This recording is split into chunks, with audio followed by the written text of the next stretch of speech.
going, you guys? Welcome back to the Fumble Live. Thanks so much for tuning in today. We have a lot to get into, including the Nets' 3-game losing streak and what Kyrie Irving says about his team. We're also talking about that confrontation Tom Brady and Tyrann Mathieu had during the Super Bowl. We have an update about that. But before we get into the latest news, make sure you subscribe to our channel, tap the bell for notifications, give this video a thumbs up, and leave a comment below. Here's the Fumble Squad. I'm Devin Howard. You can find me on Instagram as @DevinHoward. Hey everybody, I'm Jackie Ray. You can find me on Instagram and Twitter @JRayTheFanatic. Hey, what's up, y'all? It's your girl Britt. You guys can follow me on all social media. I'm Britt Johnson. It is Hump Day, which means we are only 2 days away from Fan or Foe Friday. So make sure you guys get in our comments and come up with something clever so you can win the Fumble Fan Favorite Award of the Week. But let us know when you have to troll about, anything you want to be witty about, anything you want to be kind about. Just let us know in our comment section, and hopefully you get screenshot, and we will talk about it on Friday during Fan or Foe. We can't wait to see what you guys have to say. So now let's get into the news. Let's see if you guys have any thoughts and opinions about this Tom Brady, Tyrann Mathieu update. So, of course, during the Super Bowl, we saw Tyrann Mathieu and Tom Brady kind of go at it. They got into his faces. They had a couple of different tense encounters on the field. Tyrann, after the game, said that Tom Brady called him an offensive name that he didn't even want to repeat. He posted that in a tweet. And the fact that he was vague about it gave people, the opportunity to use their own imaginations and decide for themselves what Tom Brady might have said. As we suspected, Tom was actually mic'd up, and Michael Irvin says that he heard the secret audio from the Super Bowl, and it proves that Tom did not call Tyrann a racial slur. So he was on the Rich Eisen show and said that he was upset with Tyrann after audio revealed that Tom Brady didn't cross any racial lines with his talk. He said, quote, "I didn't like that Tyrann Mathieu put that out like that because I go, come on now, it sounds as if it makes people want to know what he say, as if he said the N-word, and he did not. Tom did not. So, I didn't like that even looming over this situation, so that's why I think we should clean that up somewhere, somehow." So he couldn't reveal what Tom said, so we still don't know, but he just wants people to know that it wasn't anything derogatory, discriminatory, or racist. Or maybe it was derogatory, but it wasn't discriminatory or racist. Jackie, I want to go to you first on this. What is your take on this? How do you feel about what Michael Irvin said? Do you agree with him or do you disagree? I completely disagree with what Michael Irvin said. People act like the only lines to be crossed are racial. Obviously, if Michael Irvin doesn't feel like repeating it, there was a line and it was crossed. Just because it wasn't the N-word doesn't mean that, something negative wasn't said. On top of that, even when you saw it live, we give Tony all the credit, or Tom Brady, Tony Romo all the credit all the time for his great commentary. And he even got on Tyrann for it. He was like, oh, that's unnecessary. Their defense already got beat. People were basically just coming at Tyrann on all media outlets saying he shouldn't have done that. Totally forgot the fact that Tom Brady instigated the whole thing. So I think Tyrann handled it perfect. Like, I'm not even going to get into it. You guys think what you want to think about me, but I know that that's not what happened, and I know what was said. And I think, first of all, we know who Tom Brady's bestie is. I get it, what Michael Irvin is saying. It's not out the realm of possibilities when you hang out with MAGA like that would come out of your mouth. But it's not my job to dispel rumors or feelings people have about Tom Brady. My job is to let y'all know that you targeted the wrong person and let your imagination run wild on that. I don't owe Tom Brady anything. I don't owe him the courtesy of saying, hey, he didn't say anything racial. Obviously, it still can't be repeated. So y'all think what you want. I don't know Tom Brady anything. I think Tyrann handled it perfectly, and I'm cool with it. I don't disagree. I don't agree with Michael Irvin at all. So, Britt, what's your take on all of this? Do you agree with what Jackie says? Do you think that Tyrann should not have posted about it and made it seem so vague and kind of up in the air? Or did he handle it in the correct way? I'm kind of in the middle on this. Obviously, I don't think that you should ever insinuate that somebody is saying something racist when they didn't, because we're already in this divided society right now anyway, and people are going to, there's already a little flame going and it's continue to spark that. It's going to be a giant bonfire, and then it's going to become one of the LA fires that are uncontrollable for months and months. And I just don't think that that's the best thing to do in the climate that we're in. But again, release the audio then. Yesterday when I talked about it, I was like, I feel like either Tom Brady or somebody close to Tom Brady was mic'd up, and we need to get that footage. And Michael Irvin just confirmed that Tom Brady was indeed mic'd up, and he heard the footage. Release it then, because honestly, yes, it could, whatever, it's not the N-word, but to me, a term that is just as terrible for a white guy to say to a black man is boy, is call him a boy. And that could have very well been it, you know? And Tyron is from Louisiana, you know, he's a Southern guy. He knows too well the racism and being, you know, in this society and being this football player and having like all these, you know, white guys that are like kind of cheering for you, but also would probably like lynch you in 2 seconds if they had the opportunity to. So he probably doesn't play with a lot of words. There's a lot of things that aren't the N-word that other people can use that are just as derogatory and just as harmful, and which is why he could be in that situation where he's like, I'm not even going to repeat that, because even if it was something as other people might feel like as simple as boy is not simple to him, you know, like in the South, that is very derogatory term to say. So it could have been something like that. But really, I don't want Michael Irvin to say anything if you're not going to tell us what it was or release the information, the audio. Like mic'd ups have been released and done for years and years. Why is this one such a thing? You know, why are we going back again to the Mason Rudolph situation with the helmet, and what we still don't know what was really said during that situation, and he didn't end up getting in trouble. So I like don't like these moments where we're like, there is footage, there is evidence, there is proof of stuff, and the NFL isn't releasing it. Just like the NFL had proof with the Ray Rice stuff and didn't release it, and then tried to backpedal for months and months down the road after they had already seen the footage. Like, the NFL knows a lot more than they say they know or want to talk about, and they don't release a lot of the stuff to us. And we do have to make up our own storylines with it, and this is the storyline that was created because of that. Yes, he did flame it a little bit, and he did do that, but also, like, if y'all have the footage, release it. Mm-hmm. And I think until they do release it, I'm going to assume that you're absolutely right. He either called him Toby, or he called him boy, or he called him the B word. A lot of men don't take kindly to that B word either. Like, I'm a grown man, don't call me that. And the reason why we're not hearing it is because Tom Brady said something that's outside of presentation that the NFL wanted Tom Brady to have. Whether it was racist or not, he said something that does not go with this good old boy stereotype that they have for him. And until we hear it, I'm going to think he said, and I don't feel bad for people, for Tom Brady. If people think he said that, look, it's past. They're not going to come to that conclusion just on their own. You know what I mean? You got stuff in your past that makes people think that. So I don't feel bad for Tom Brady at all. And I think you guys, and honestly, you guys, I have my stand-up. You guys will see it a little bit later. On not our show. Check out our stand-ups after the show. People are calling Tom Brady a racist on Twitter, and it has nothing to do with this situation. It's something totally different. So if you guys want to check that out, make sure you check out our stand-up later.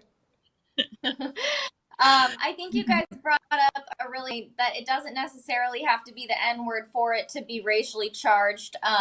Because you're absolutely right. Referring to someone as boy has that same kind of effect, and it's just as offensive and it's just as wrong. So yeah, I think that the only way to really clear, if for what we want to do is clear Tom Brady's name, release the audio. Let us hear what was actually said, because that's the only way he's really going to be able to maintain this all-American good boy persona that he has. But clearly whatever he said does go against that, Jackie. Absolutely right. Okay, let's get into the Brooklyn Nets. Let's talk about this right now. So they fell to 14-12 after the Pistons took home the win on Tuesday night. It was their third loss in a row.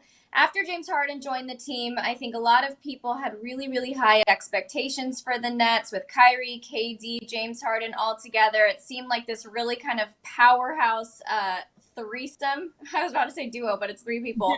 And so despite announcing that he would no longer be speaking to the media, Kyrie actually did talk with Malika Andrews, and he discussed how he feels about the Nets right now, and he really didn't mince words. Dave, when you get a second, can you throw that clip up for us? I don't think that we go out every single day of our lives and sacrifice the time in order to be average at anything. You know, I know you don't wake up. I know no one here on this call wakes up to be average at anything that they do. And we look very average, you know, and we have the talent that the eye test presents that we should be dominating.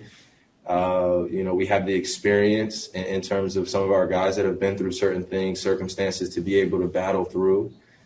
And we're dealing with a lot of the reality that we're putting this together on the fly.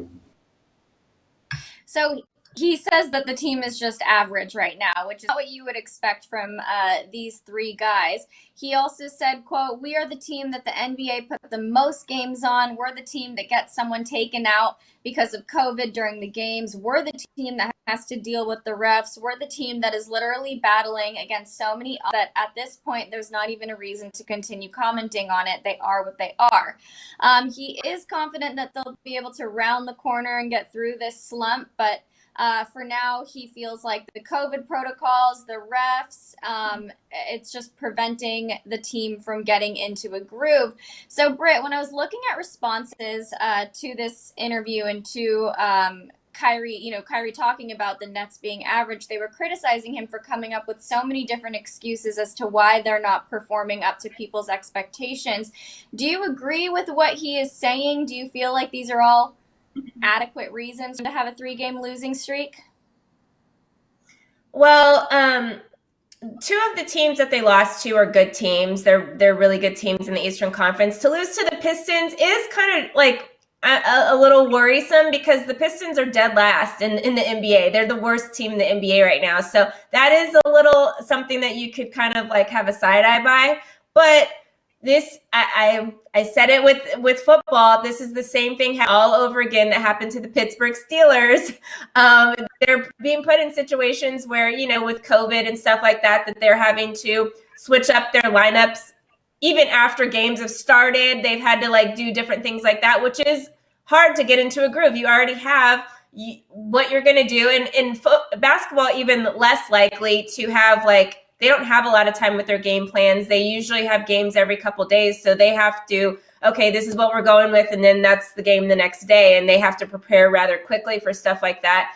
And to have, you know, the NBA then come in after the fact, after they've already like quickly, you know, figured game plan, looked at the other team's defense, film, whatever they're doing, and then have it change again, like right before a game starts is annoying. I could see the frustration there, and it is probably very difficult to get into a groove. But I just don't, I'm also not a person of excuses. Like I feel like we see that, we know what happened with Kevin Durant. We saw the COVID stuff. Like, I think the normal fan sees stuff like that, and we notice that. So I'm not worried about a 3-game losing streak, but I also kind of feel like maybe their honeymoon phase may be getting over so soon, you know, because we did, you know, talk about at some point, James, Kyrie, Kevin Durant, they're going to be like, I'm the star of the show. I want to do this. I blah, blah, blah. And their energy is going to come in play. Like the energy that they've had their whole entire careers, that we've seen their whole careers, is going to come at some point.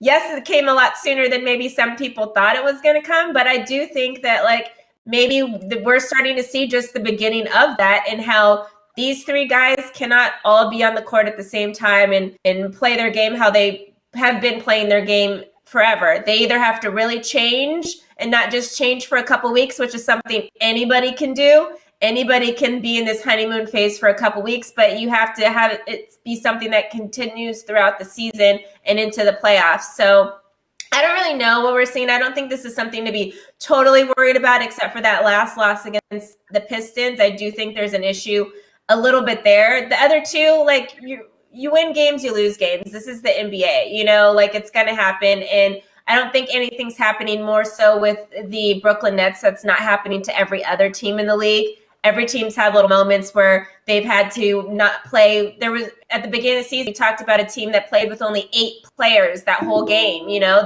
it's not something that's just the piss or just happening to the Nets, you know, which is what we saw with, or I personally feel like we saw with the Pittsburgh Steelers. It's not that, it's COVID in general is affecting all teams. So I don't really think that that's like necessarily an excuse, and whatever excuse you want to have, it's something we all see already, so you don't have to mention it because it just sounds like you're complaining and making excuses now. Right. And then Jackie, I want to hear from you on this as well. There's a bit of an, I'm going to start that again.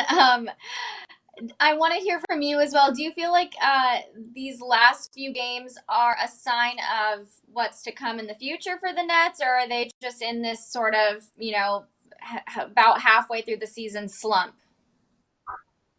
I think if the Nets are smart, they'll look at it and know that this time was coming. This, you know, you're just basically throwing 3 guys in there who can score very, very well and saying this needs to work, you know, without an actual game plan. And they haven't played together long enough to feel one way or another. You know, they got together. They haven't been together since the beginning of the season. I did see when they were playing the 76ers, I saw a level of aggression from James Harden when he was in the huddle talking to, or on the sideline talking to his teammates. I saw a level of aggression and of entitlement that I was like, oh, there's a James Harden that no one knows and loves. But, you know, so I did see that element.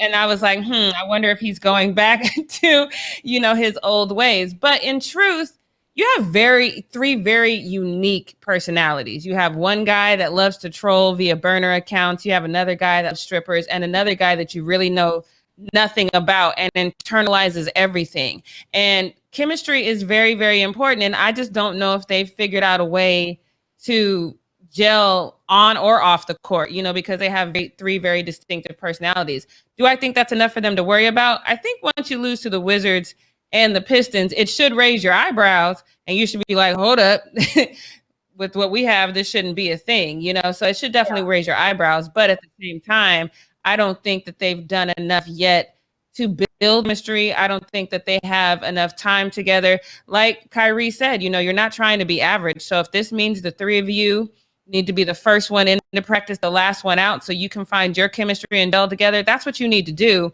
And I don't see any evidence that they've done that. But it doesn't mean that I'm worried about them. My eyebrows are raised for sure, but I think it's just a matter of time before they either find it and we're like, okay, or they don't find it and we're like, okay, we thought maybe you wouldn't. So either way, I'm not going to be surprised by this. I do get pressure there under because their viewership has gone up 69% since James Harden has been over there. So now everyone is looking at you and everyone's like, this ain't what we thought. So I get that there's a little bit of pressure there, but I ultimately think they'll be fine. Well, and you know, it's interesting because after they lost to the Wizards, we all dogged them for terrible defense, and then they go and play the Clippers. Honestly, that Clippers Nets game, best game I've seen all season, and we lost, the Clippers lost, but we saw the change in the Brooklyn Nets. I was like, okay, they figured it out. Like they worked it out. All the mistakes that they made with the Wizards, they did not make with the Clippers, and they played very well together. And we saw them playing. I've never seen James Harden play as much defense in my life. Like he was doing very well. Like they all together, and we saw this. Like honestly, like it could have been anybody's game. I think Steve Nash did a very good job, like with his calls that he was making. It was just everything just was going together. And then now we're in this other moment that they're having another, like, okay, are they going to figure it out again? Or like, I don't know if they're like, I don't know. It's just like, I don't know what they're missing. Like they have it and then they don't, and show us this greatness and then they don't, like, and the key for me is consistency. We need to consistently do this, not have like just a randomly really good night and then we'll be a good defensive team against the Clippers and then we won't play. We'll go back to not playing defense anymore. And then we'll like, I don't know. I just feel like they need to figure out what's working for them and like actually continually do that, not just do that based on whatever team that you think you're playing if the team sucks, the Pistons. So let's just not care. We're just going to go in there and just be ourselves, and we'll easily beat them. I feel like that's the mentality that they're having right now, which is causing them to lose to crappy teams.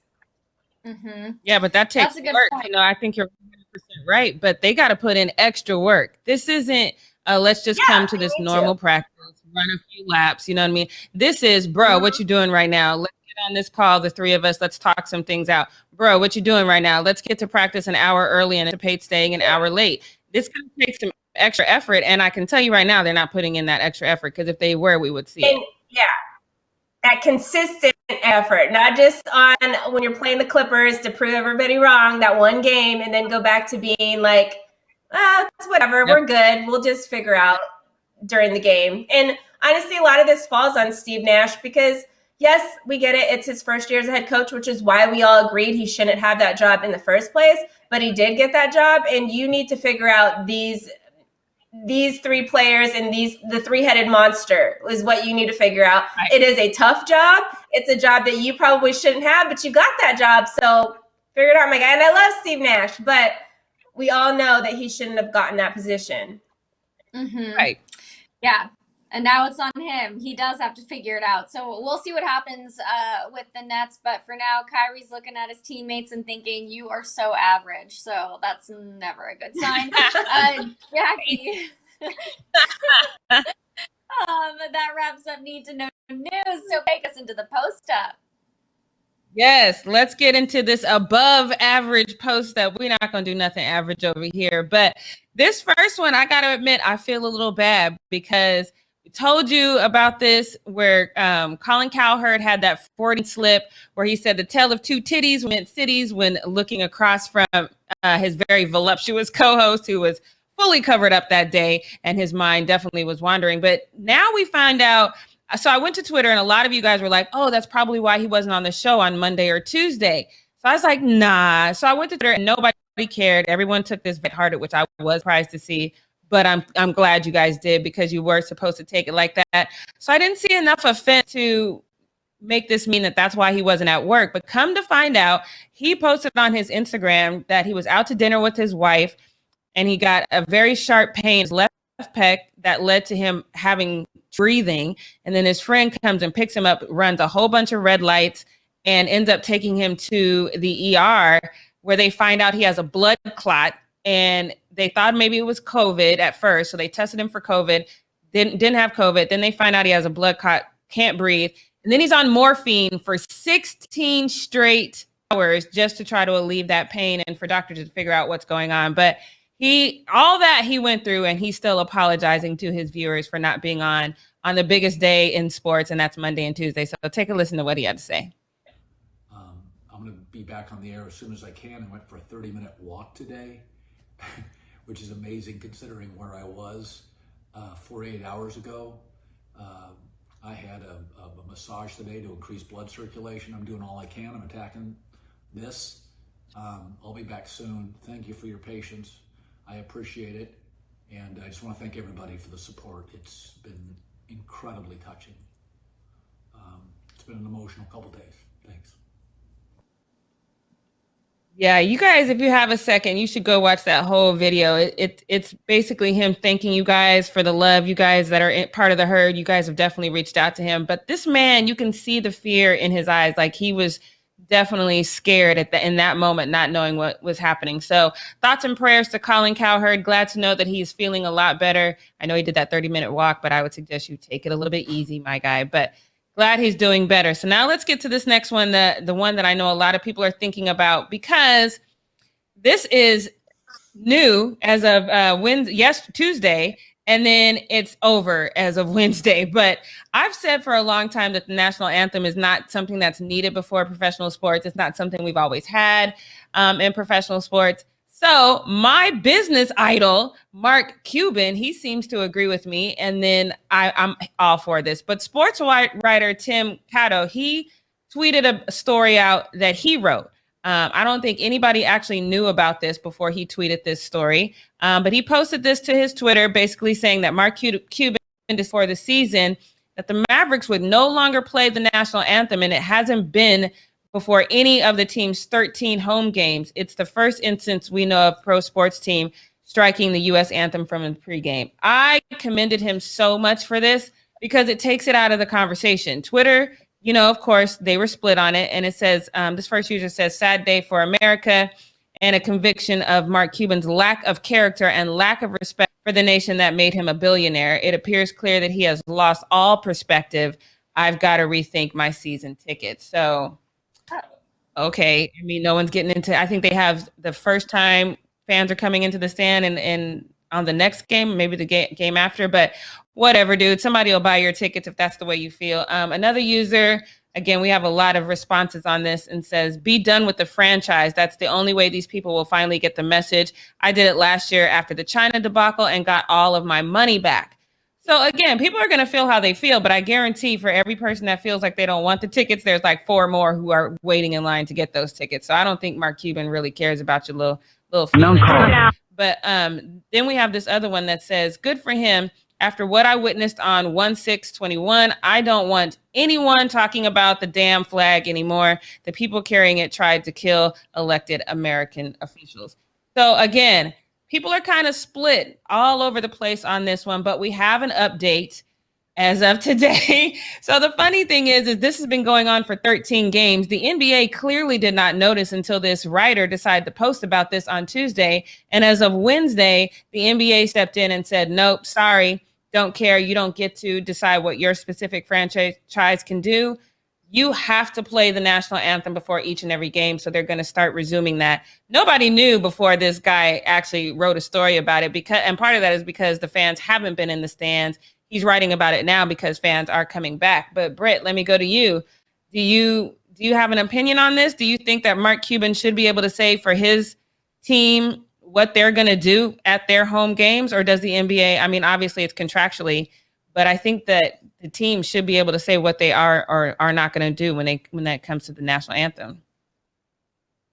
I just think it's so funny that it's such a huge thing. Like, and I remember when Mark Cuban was talking about it, he's like, listen, we have real issues that we need to debate about. Like, this shouldn't even be something that we're debating about or like having this thing about. Like, it's really not that big of a deal. And I thought it is weird that the NBA had no idea what was going on and nobody even noticed it during this time, because I know for sure the NFL has people that work at the NFL that have to go to every single game, and they do everything like, oh, was the music played still continually before the whistle was blown? Like, was it like, you know, there's so many little details that go into like games, and they just have to look at the whole game front to back and make sure everything was done perfectly as far as like the fan experience is concerned and as far as like all that stuff. So I'm pretty sure the NBA has that as well. So like, I'm confused why it wasn't a thing. And like, if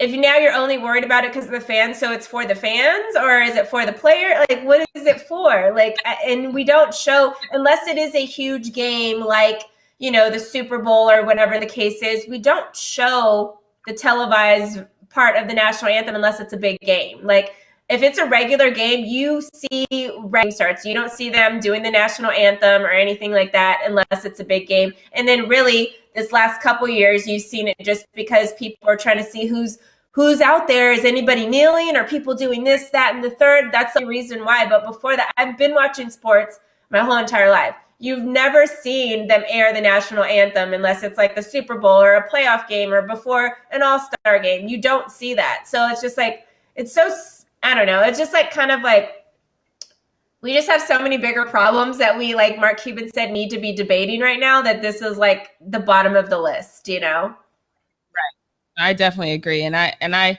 totally hear you on that. I remember the first time we got season tickets to the Bronco game, and then I heard them sing the national anthem. I'm like, they do this before every game, because I had been watching it at home my whole life. And then I was like, oh yeah, I guess they do. I literally at that point, because that was my first time going to a professional game, I thought it was only done at the Super Bowl, because you just don't, or like you said, big games, because you just don't see it. So it can't be that relevant if we're not broadcasting it. Yeah. Mark Lynch said he sat down for the Super Bowl every game or every national anthem for 9 years, and nobody said anything. But once now there's something behind it, like with Colin Kaepernick, then people start noticing. But I've never once stood for the national anthem the whole 9 years I played. Not once did Marshawn Lynch ever stand, and nobody said anything about it. Like, right. It's just, people decide it's time to be mad, so let's all be mad together. So y'all go ahead and be mad. I haven't stood for it for a while, and no one ever said anything to me. Just the same as Marshawn. Like every game I went to, I don't stand for the national anthem. I haven't stood for the national anthem since I was 17. But now all of a sudden, Colin, then it's like, why aren't you standing? Why are you now talking to me? You didn't talk to me before. So totally agree with you on that one. But let's move on to this next one, because this next one, when I tell you guys the Lakers are stressing me out, I feel like I'm stress eating because of the Lakers, because we went into overtime against the Thunder on Monday night, and then we went to double overtime with the Pistons. It's too much for my psyche. It gives me anxiety, but LeBron thinks it's too much too. And I love how he can just joke about these kinds of things. But he says, I was just ready to go. I'm 36 years old. My heart is not suitable for 2 overtimes. I got a bottle of wine that's been ready to be opened, and I delayed it for 2 more overtimes. I love how he always jokes about that. We all see him on his Instagram with wine and things like that. He has a tequila brand. I'm surprised. I'm just waiting for this wine brand, LeBron. I got this tequila that I haven't even opened yet, but I'm waiting for that wine. But y'all can't take a damn joke. Clearly this is a joke, but Twitter, y'all are just ridiculous. It says, imagine Michael Jordan saying some dumb S like this. That's why LeBron James will always be number 2. And then I love the clap back, though. Michael Jordan quit the game twice, just so you know. So I love the little clap back there, because y'all cannot take a damn joke. It's a joke. At least one person got it, but the majority of tweets were like this, calling LeBron out. And he says, now that's how you tie humor in with a victory. The king has spoken. I agree with that one. Y'all need to hit your funny bone or something. Learn how to take a joke. This is ridiculous. But let's go on to this next one, because this next one has got to be one of my favorite moments in basketball comparison history, because I hate when we compare basketball now to basketball like 20, 30 years ago. I think it's a terrible comparison. I think it's like comparing apples and cucumbers. It's just not the same. But nobody really listens to me when I say that. But I think y'all will listen to Kevin Garnett, because he actually nails this perfectly. So we got this tweet from this gentleman who said, Kevin Garnett today was possibly the best and most refreshing take on the modern NBA I've ever seen from a former player. And I totally agree with that. It's a little long, his little dissertation there, but I think it is worth a read. So let me just pull this up and read this to you, because it's a lot. It says, the game is at another level. I know you said that you made the team with Vancouver, but I want to get your blah, blah, blah on the court. So he says, I don't think guys from 20 years ago could play this game. Guys used to use their hands to control players. Now you can't use your hand. That makes the defense damn near impossible. Can you imagine not hand checking Michael Jordan? Nah. The fact that you can't touch players gives the offensive players so much flexibility. Defensive players have to take angles away and stuff like that. But if you have any creativity and ambition, you can be a great offensive player in this league. The fadeaways, one-leg runners, the one-leg balance shots, the stuff that Dirk Nowitzki brought to our game. And now when I watch the Joker play, it feels like he has taken that Dirkness and mixed it on talent. And Steph Curry revolutionized things with being able to shoot it from a distance with such consistency. Klay Thompson, Damian Lillard, these guards changed the game. I don't know if even the guards from 20 or 30 years ago could play this time right here. It's creative, it's competitive, it's saucy, and you will get dropped or you'll get crossed over and break your ACL. I love this, and I think that that's the exact comparison. So we saw full-on fights and full-on people punching each other and checking each other. It was a brawl when Michael Jordan was playing, and now you can't do any of that. You can't do, and some of these fouls that they call are really preposterous. So I think KG is right. I think it's a totally different game. Britt, what do you think? Do you think the game has changed? Obviously it has, because we're talking about the bad boy Pistons, which would literally beat you up. So obviously the game has changed a lot. So how do you feel about KG's comparison? Yes, but honestly, oh my gosh, I don't know if you heard that double audio. It was like really weird. So yeah, but for the opposite reasons. I think that it was much more difficult for players to be great, like Michael Jordan back then, because he did have people literally freaking punching him in the face and doing all this kind of stuff. I can imagine Dame, yes, but I can't imagine a lot of these guards playing back then and having to like deal with all of that kind of stuff and be able to be as successful as they are. Like a lot of them cry over the like silliest things now. So I don't know. I agree, but I also agree for the other reason why I think that some of the greats back then were so good, because they had to play the way they had to play, and be in that moment where you're like, okay, I know if I go up for this shot, I'm about to get whacked in the face or like knocked, but I'm still going to do it anyway. A lot of times, even just that silly shot we saw with like Draymond Green yesterday, like they're like taking these crazy shots because they know they can't get hit, and they're like, oh, I'm going to get a foul. So I'm just going to shoot this 3-pointer that's never going to make it because I know I'm going to get called a foul on. So I don't know. I agree with it, but it kind of makes me appreciate the old school heads a little bit more. Yeah, I definitely appreciate the old school game because it was an actual game. You had people actually running plays and things of that nature. And that's like a tip. So, but I get both sides of it. And as long as King James is playing, I'm going to continue to love the game. But let's move on to this next one, because this one, I feel like this is Spider saying, haha, don't clown me, because I was just clowning him about that easy wide open dunk that missed in embarrassing fashion. And now he's out here just snatching Grant Williams by the ankles. And it's so beautiful and so embarrassing for Grant. But take a look. Mitchell scored 7 of the last 10. Little step back 3 on the way. And Donovan Mitchell, he dropped Grant Williams and buries the 3 and 5, matching their best start. That's just glitchy on my end, and y'all could see the man like entirely where he was, and then got up holding his ankles too. So I hope he's okay. But man, Donovan just shook his up, and I appreciate it because you needed to redeem yourself after that dunk. So shouts out to Shaq. What, Shaq? What was that, Shaq? What? Right. What was that? Say it again. Say. Not the best player right. in the world. What was that, Shaq? Huh? Be quiet. Right. Okay, so let's get on to this next one, because I said that for me, if the baby goat couldn't beat the actual goat, then I didn't want to hear any more about the GOAT conversation for Patrick Mahomes. I am not walking that back. I said it and I meant it. So, but even though that Mahomes is out of the GOAT conversation for me, I think he has some people in the NFL who think that he should stay in that conversation. And it's not Chiefs players like you might think. Take a look at this. Mahomes is unbelievable. Mahomes has had to improvise on almost every snap. How did he? Yo. Hey. Yo, he is a magician. I'm convinced.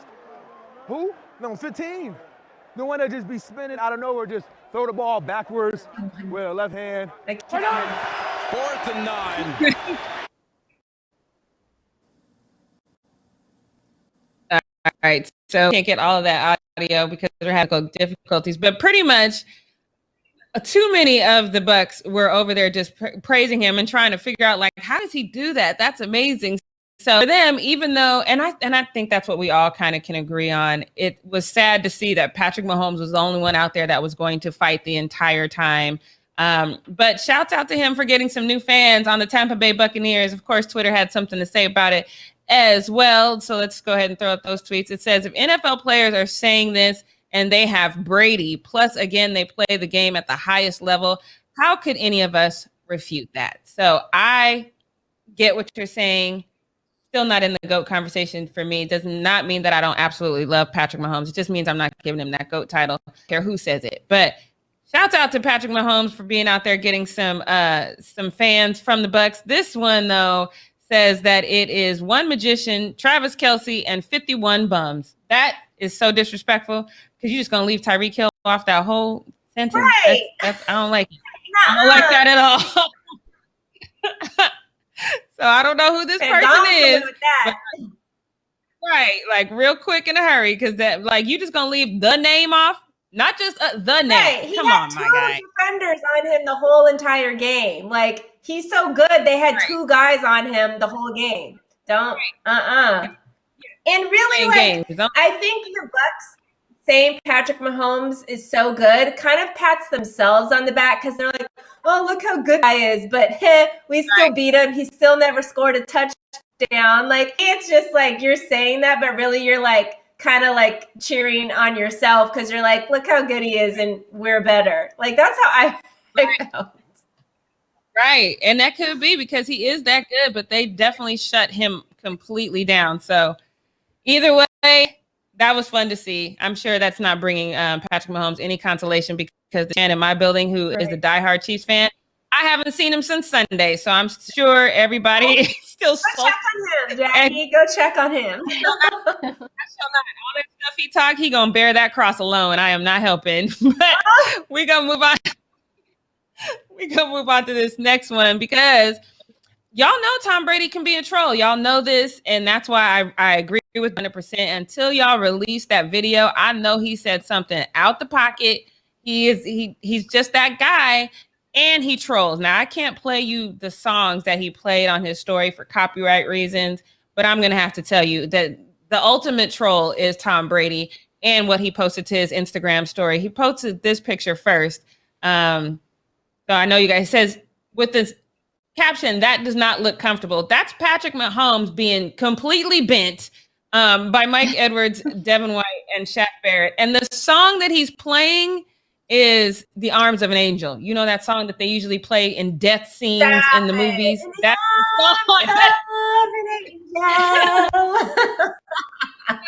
the shade. The total and complete shade, Tom Brady. The soundtrack for me. Like, he didn't even need that caption. It's the soundtrack. It's the song for me.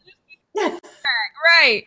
He does it again with Devin White, who now has the little iPad or whatever that says World Champs. And now he's playing Love It or Hate It by the Game, which basically is saying, you know, y'all probably love me and hate me, whatever. Once again, the soundtrack, and then this last picture is, again, tooting his own horn. This last picture is of himself, and the song that's playing is Blink 182, What's My Name Again? Like, he is doing... What's my age again? The most. Right, right. I love it. I love it. Go ahead, Devin. I want to jump in here really quickly because I do always really appreciate a Tom Brady troll. And it's funny because we don't really like him as a, as a person or whatever. He's great at what he does, but it's always kind of funny that he'll come out and just be so open with the trolling. To me, it just they don't seem to add up. And I kind of love that he does this all the time. Yeah, like Britt and I said, we kind of like Tom Brady Buccaneers better than we like Tom Brady Patriots. So yes, still don't like him like him, but it's definitely a better match. But look, this next one, I think we need to tell some people that they don't give out Oscars for flopping. I know a lot of you guys want to get it, but at least Jimmy Butler was having fun with it because his acting skills were terrible as he tried to play up this flagrant foul. Take a look. Early in the possession there, that was crazy.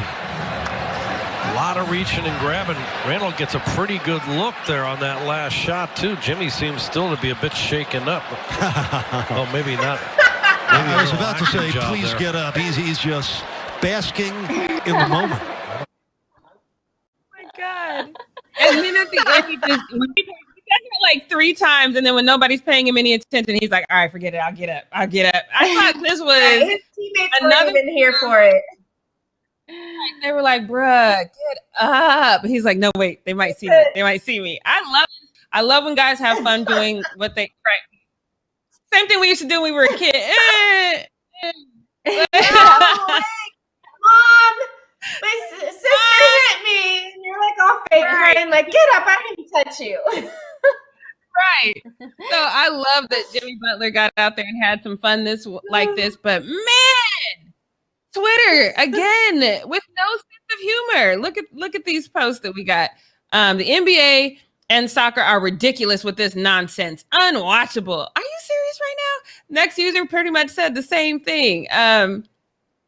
Said this is what made the NBA unwatchable for me. Then watch Lifetime, sir. No one cares. If these guys are out there having fun, stop it right now. This is ridiculous. Lifetime is full of more bad acting, just FYI. It really is. It's way worse than that. Like, stop. Put your hands in the air. Dang, dang. Oh. Yeah, that's exactly how life was. We got that. We just did the whole reenactment of Lifetime for you guys. That is hilarious. Thank you for that amazing show, you guys. You're quite welcome. Britt and I are here all week. We're all week. So, look, I know this one, you know, Devin, you're a new auntie again. So this one is probably going to pull at your heartstrings. And Britt, I know you've got baby fever. So this is going to pull at yours as well. But this is just a reminder, when you're a parent, you have to be a really good parent because they watch and try to mimic everything you do. Watch Ja Morant's little one try to mimic him.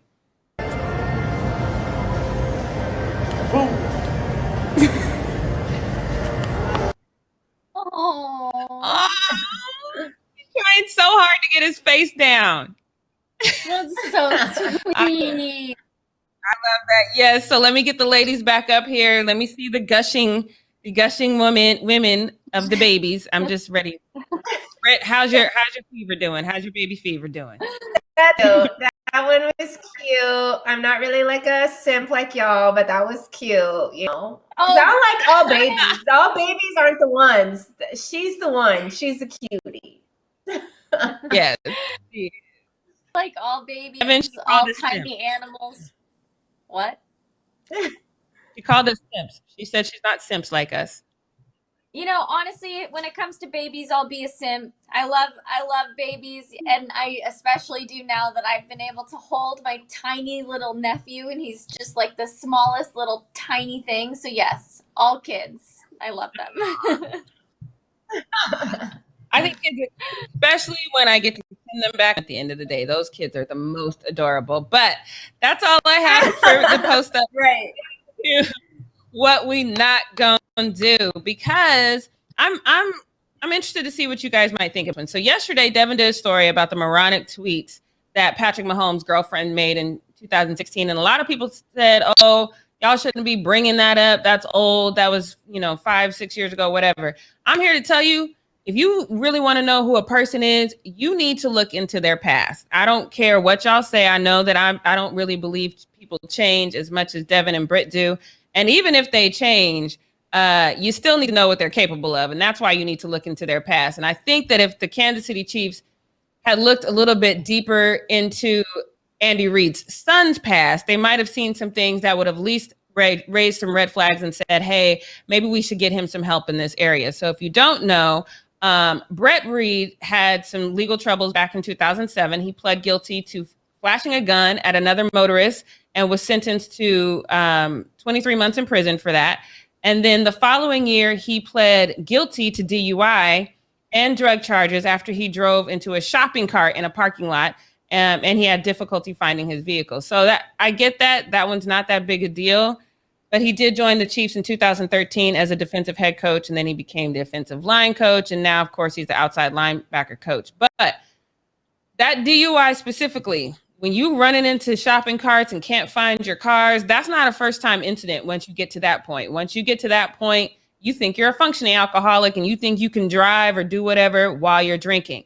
So that, to me, means this is something that we need to look into. And I wonder if the Chiefs had looked into that, what world would we be living in right now? Because since they didn't, they weren't able to get him help. And now this man is caught up in a scandal that is really kind of heartbreaking because, and I want to show you her GoFundMe page, because this is 5-year-old Ariel Young. Now they have raised over $430,000 for her. Their goal was to raise $420,000 for her medical expenses. And the reason why she needs medical expenses is all the fault of Britt Reid. Now, according to Ariel's family and police reports, Ariel's mother, she has a cousin. This is how cute she was before this accident. I'm going to show you what she looks like now. But Her mom went to go help her cousin who had run out of gas on Interstate 435. That's not far from where the Kansas City Chiefs practice at the Truman Sports Complex. And so she parked there on the off ramp, in that little hazard lane or whatever. And then here comes Britt Reid. He's driving his truck down that same ramp. His truck struck the first car, the one that had ran out of gas. It hit that car on the left, and then it hit Ariel's mom's car in the rear. And the 5-year-old Ariel was there, and a 4-year-old other child was there. The 4-year-old does not have, thankfully, any life-threatening injuries. But this is 5-year-old Ariel now. I just want to show you this picture because I think a picture is worth 1,000 words, and it's a must-see. This is Ariel now since that accident. This has been her since that accident. She has been in a coma since Britt Reid ran his car into the back of their vehicle. Now, when he ran his car into the back of his vehicle, he admitted to police officers that he had 2 or 3 drinks and intentionally mixed that, or at least knowingly mixed that with alcohol. So he had drugs in his system, he had alcohol in his system. And on top of that, the police have subpoenaed his phone records because the mom said she was in such a panic when the whole thing happened, she couldn't find her phone. So she had to plead with Britt Reid to call the police, which the fact that she had to plead with him is a little odd to me. Like, that something's in your system that probably shouldn't be there. And that's why you were reluctant to call the police. So the police want to see, A, how long did it take him to call the police? And B, was he on the phone or texting and drinking and doing drugs and driving at the same time? So is Brett in jail right now? No, he is not. The police say in typical crashes, takes 30 to 60 days to finish putting the case file together. But since this young lady was obviously injured, I felt like they could have at least arrested him because they knew he hit him. They knew he hit her. They could have at least arrested him for reckless driving at the bare minimum. So at least now he has to bail out. But no, they're going to do their due diligence and investigate. And in the meantime, Brett has not been fired. He has just been suspended from the Kansas City Chiefs. Now, I've said before that I think that the NFL should let things play out legally. However, when you see that one of your own has drastically altered the life of a 5-year-old girl, because like I said, she has been in this coma since last Thursday. So it'll be a week tomorrow. You guys know it's very rare that people are in a coma that long. And even if they do come out of it, that they don't have some sort of brain damage and their lives are just changed forever. So I honestly don't care what the tox screens show. We know that he was at least on Adderall, and we know he had alcohol in his system. I don't even care if it's the legal limit. You changed this girl's life forever. Even if you were sober, there's consequences that should come with that. And I just don't think that the league in this situation is handling this properly. So what we're not going to do is pretend like with all your policies and procedures and personal conduct, messing up the life of a 5-year-old child, in my opinion, definitely violates that. I think it warrants more than a suspension. Britt, I just want to go to you really quickly. What do you think about this? Do you think that they should do exactly what I've said they should always do and let this play out? Or can you look at this situation and realize a 5-year-old girl is not even going to grow up the same way and say that enough is enough? We don't want you with our organization, whether you're Andy Reid's son or not. Right. This situation is extra hard for me because if you guys don't know, my mom died drinking and driving, and she was, thank God, the only car involved. I don't know what I would feel about my mom if she would have injured or killed somebody else, but luckily it was just her car and her car alone. And then my cousin recently was drinking and driving over the holidays, and her dude was in the car and they got in an accident and he died. And she immediately actually was arrested while she was in the hospital. So I don't understand why this 30 to 60 day wait for it, because my cousin was arrested immediately in this situation. So I know way more than I should know about drinking and driving, and I know it affects families more than anything. And so to see this little baby girl in this situation, and because he's already been in trouble with drinking and driving and stuff, and the reason why he's even a part of this organization is because his dad was probably trying to save him. His dad was like, listen, son, you have been reckless doing all this stuff. The second Andy Reid got hired with the Kansas City Chiefs, he brought his son along with him, and his son started coaching there with him. So I think as a father, he's definitely tried to do everything he can to protect his son. But now your son is not hitting shopping carts. He hit and potentially ruined a young little girl's life, her family, everybody involved that knows stuff like that. It's a huge thing that's going to continue on with her life. And he needs to, I just don't understand why he's not immediately arrested. And then whatever you want to post bail, whatever the case is after, whatever. But like, literally when you Google him right now, what does it say next? Oh, Super Bowl champ, because he was able to participate and has a Super Bowl ring now because the Kansas City Chiefs won, you know? So like, it's just, I don't know. It's sick to see. Obviously he didn't get to coach in that game, but he still has a Super Bowl ring from the year before. Right. And he still gets to say that he played or coached a Super Bowl playing team or whatever the case is. So it's just like, I don't know. It's just gross to see this. People, they don't learn because they never have real consequences for stuff. Like obviously he spent time in jail already. He hasn't learned from it because he's continuing to do it. Like I don't believe in drinking and driving, especially now in 2021 when we have Uber. I don't believe in even I don't text people while I'm driving. I see people all the time on Snapchat or whatever while they're driving. I don't do that. Like, I think that's terrible to do. And because of situations like this, accidents happen very quickly. So I think it's terrible on all parties, but this is not his first, second, third, fourth, fifth time doing this. Mm-hmm.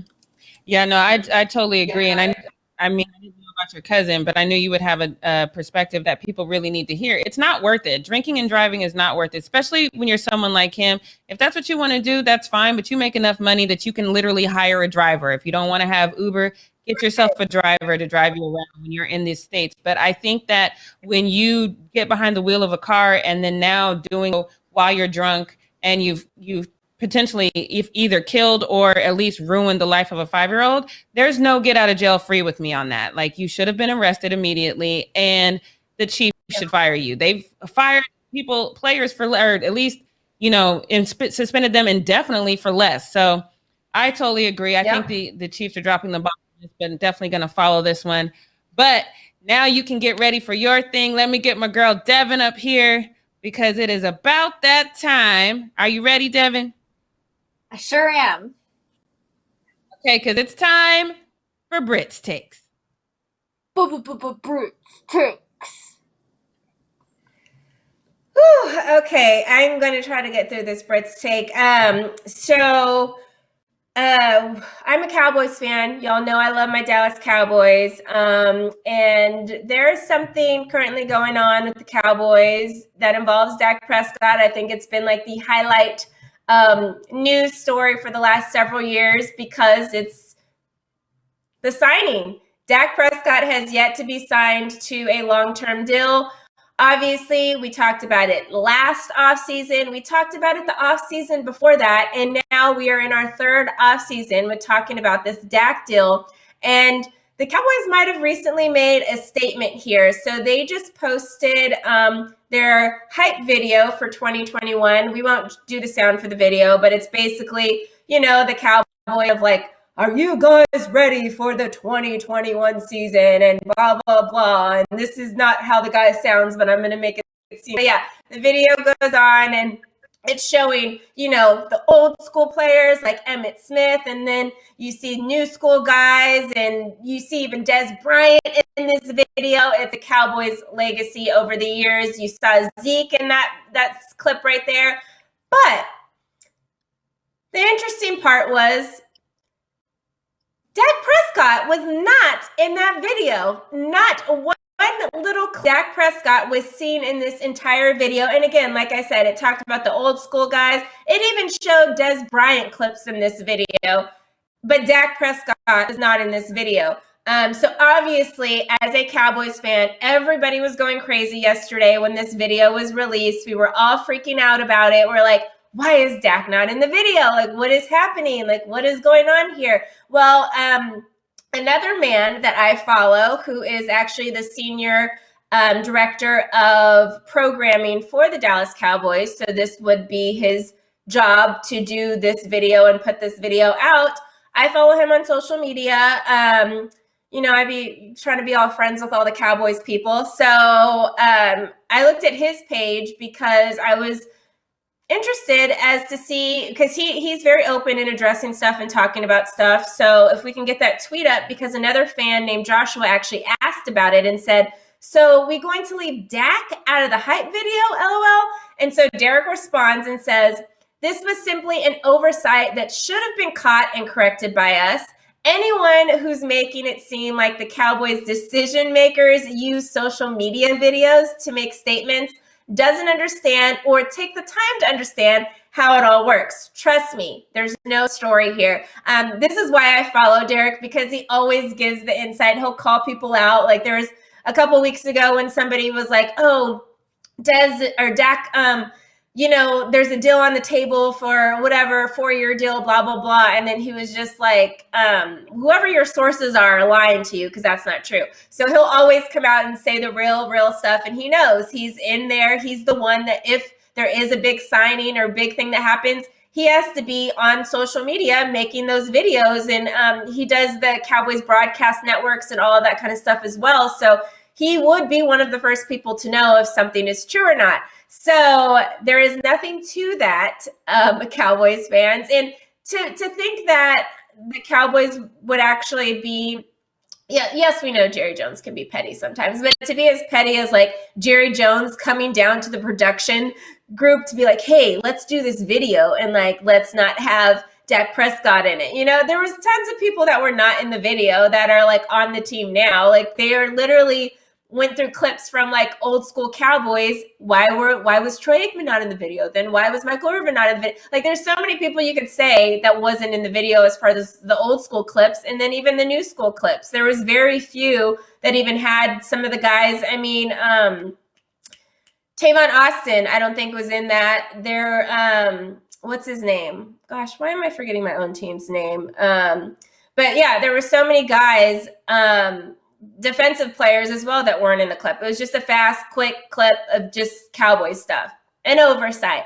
But what I will say, Cowboys, we need to figure this out. We need to, for my sanity, so I don't continue to look at videos like this and get freaked out that my Dallas Cowboys have decided to not re-sign Dak because of a video for the 2021 season, and Dak isn't in the video. And also, Dak didn't play the majority of last season, so they probably just took some of the newer clips that didn't include Dak in it. But I just can't have these anxiety attacks anymore. It just can't happen. I need y'all to figure it out. And if they don't, I do think that the Cowboys, if anything, this year is the year for a quarterback as far as trades are concerned. There are so many quarterbacks that are looking to either themselves move or their teams move. Yesterday, we just talked about Russell Wilson. We have Deshaun Watson, Jimmy Garoppolo. There's so many guys that literally are going to be, that aren't new quarterbacks, because obviously I don't think this is the time the Cowboys should draft a quarterback. But one of these guys that have been playing already in trade and get those guys. Obviously, I don't want the Carson Wentz. I don't know why. There was a Cowboys petition to get Carson Wentz. Don't even know what that was about. I think it was Eagles fans that were just trying to be done with Carson Wentz and trying to bring him over to us and give us that bad juju. But yeah, this is the time. This is a quarterback off season for sure as far as trades are concerned. So that could be an option, but I would love to have Dak stay with the Dallas Cowboys. But if he ain't trying to sign this contract, bye Dak, bye boo. But that is it for Britt's take today.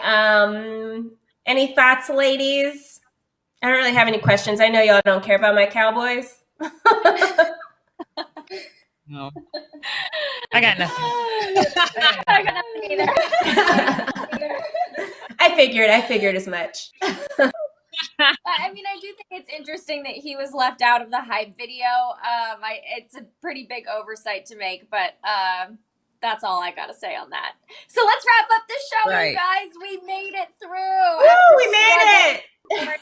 Yes, we are done. So make sure you subscribe to our channel, tap the bell for notifications, leave a comment below, and share this video with your friends. Wash your hands, wear a mask, and if we are not live at 11 a.m. tomorrow, then just check back later because we'll have a show at some point. We just don't be. So just stay updated. Yeah. See you guys later. Bye, We love everyone. y'all. The